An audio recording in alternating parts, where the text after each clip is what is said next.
Hello, Professor Davy. This is group number 8, and we are talking about the case study Foxconn Merge and Acquisition Sharp.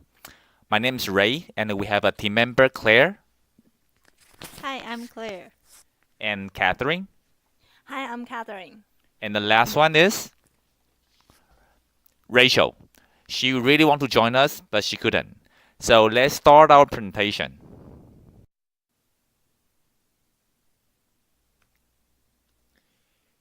In the coming 30 minutes, we are quickly going through Sharp and Foxconn's MMA, and we will cover negotiation journey, motivation and strategy, and what is our comment and finding, and in terms of our insight, what will be our practical negotiation cases, and in the end is the conclusion.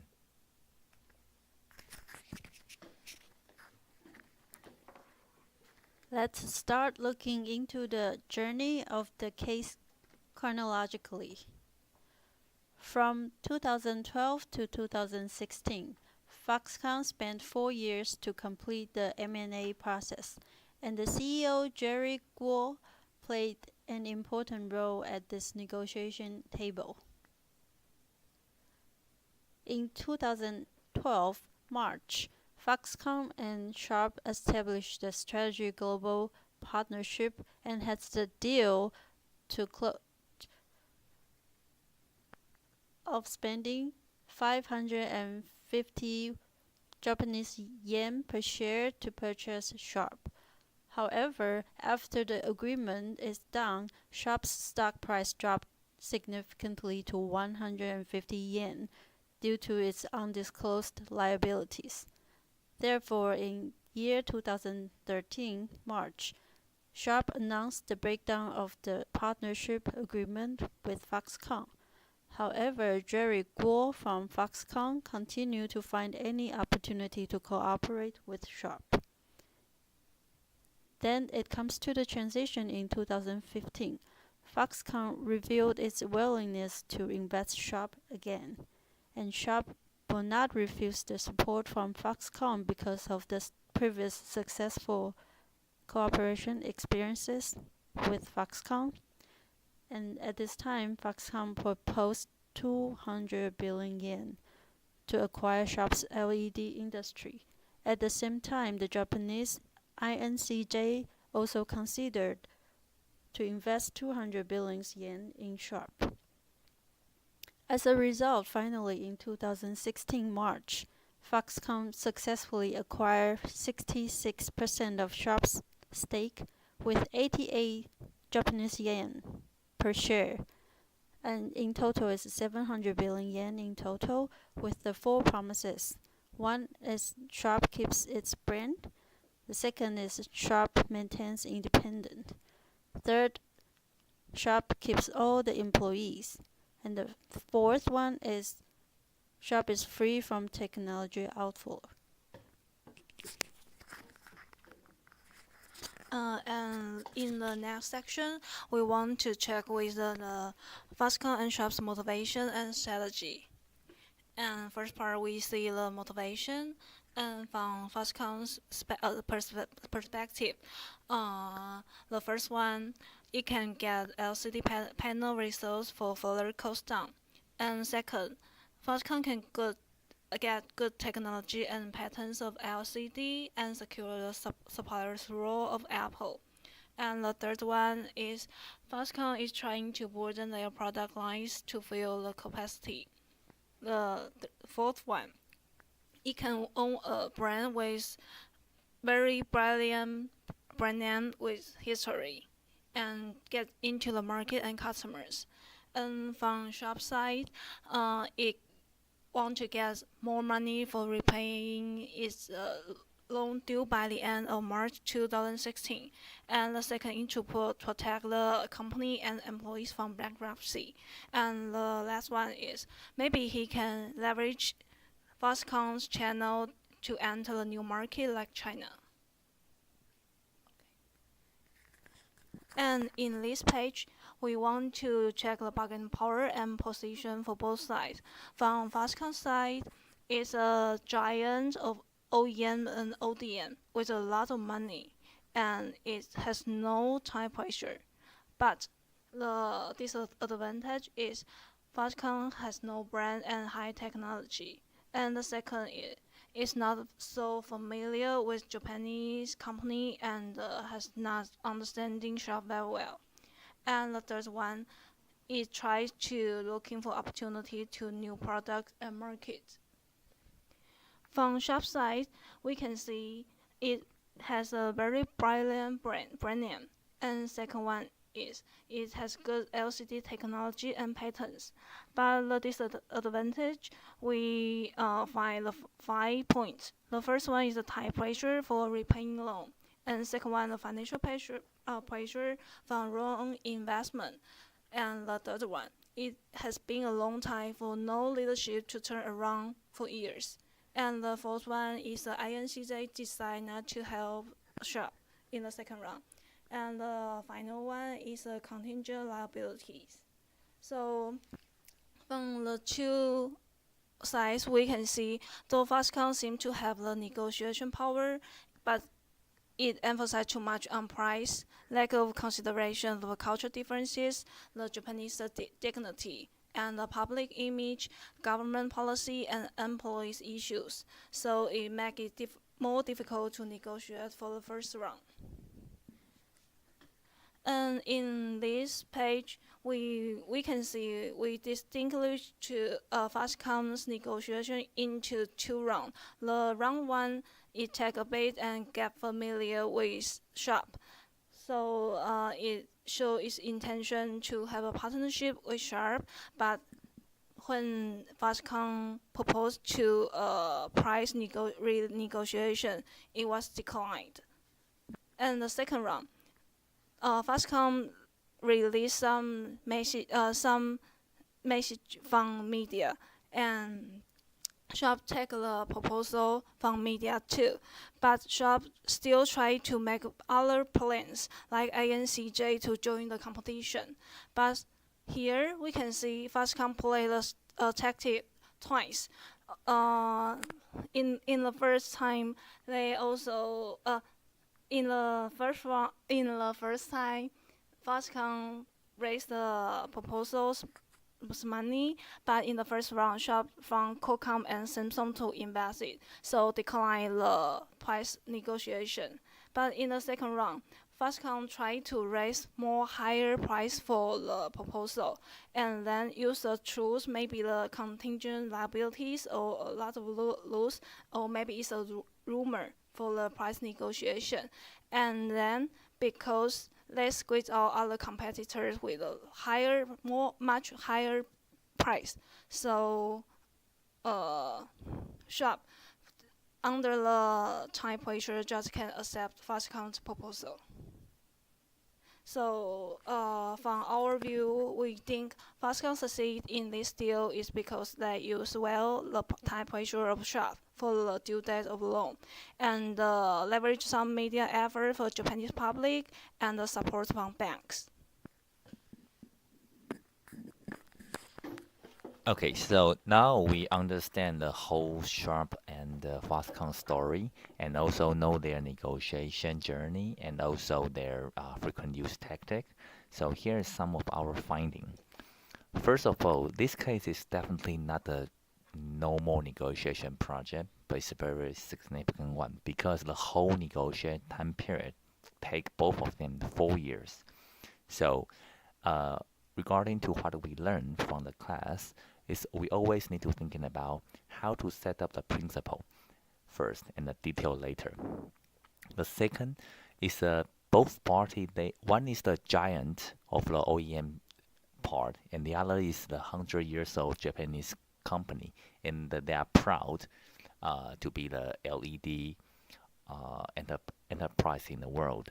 So because of that, both party, Taiwanese government and Japanese government, both of them they want to take a certain share within the whole deal.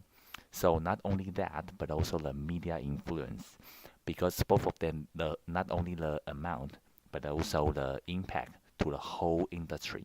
So the media part, then some celebrities, they also get involved into the whole discussion. So in the other hand, Jerry Gore's personality also caused certain impact. And during the whole negotiation period, Terry's high position and strong leadership become certain bottleneck of the negotiation. Why we think this is the key bottleneck for the negotiation? Because if we understand more about the Japanese culture, actually they don't certain accept this kind of the attitude.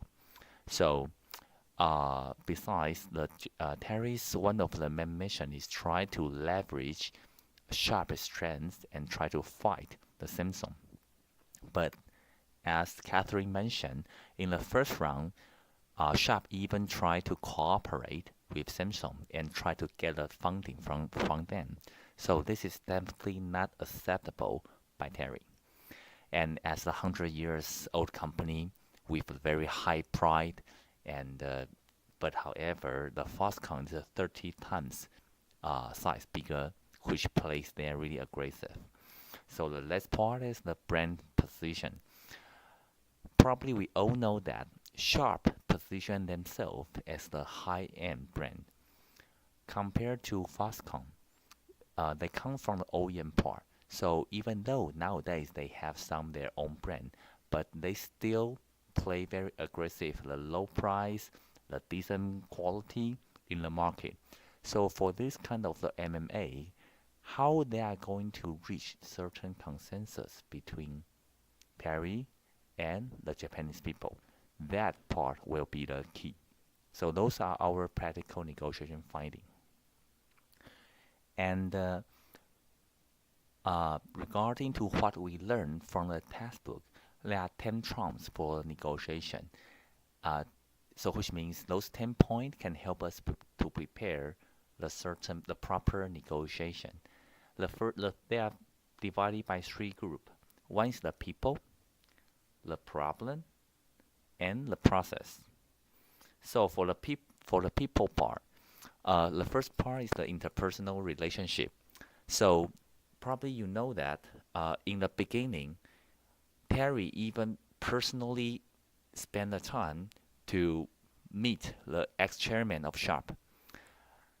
So that will definitely help this negotiation going smoothly. But that is in the beginning regarding to their expectation. The second part is the vertical relationship. Sharp changed within the 4 years negotiation period. They changed 4 negotiator. So, which means that some of the negotiator, even though they already reached consensus with Terry, but in the end, the second one just try to take over everything. So that will become the really difficulty to make sure the negotiation going through. And the third part is the stakeholders map. As we mentioned earlier, not only the Japanese bank, and also involved the Samsung, the INCJ, the JDI, and also there are 18 more small and medium business from Japan. They also want to support, the funding support Sharp.